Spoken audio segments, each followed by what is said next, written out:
आज आम घर के मोर माँ घर के किए आसीचन देखुन मैं कहीतेल जाऊँ आपण मैंने देखीतेल चलुन इटा जेन खटे शुईचन इटा मोर मौसी पाटनागढ़ आसीचन आईटा मोर कामाक्षीनगर मौसी आसचन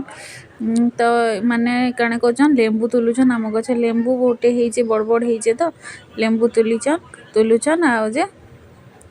पाटनागढ़ मौसी जेन आसचन बहुत दिन नहीं आसी थाई आ बहन मैंने मिसीगले एत कथा हेसन जे पूरा आमे भी सुनु सुन बढ़िया लगसी सबको देखिकी आउ फे मुई चुनु के पचारि देखो चुनु केतेटा लेंबू तुल्लु बोली तो से मते आसला जे लेंबू देखे दे दौछे एतकी न तुली दीदी बोली करी मोर माँ भी ताकर बहन माँ संगे भेटी करी बहुत खुशी आजिका आउ आंटी भी देखुन रेस्ट करिचन माने पुरी रु बुली बुला करी आइछन तो हेतिर लगी तो आ मौसी के पचराली कि केते तुल्ल लेंबू देखु आंटी बोली जे आंटी देखबू केते तुली जे देखौ जे बोलछन आ देखे दउछन देखुन केते तुली जे बेग रे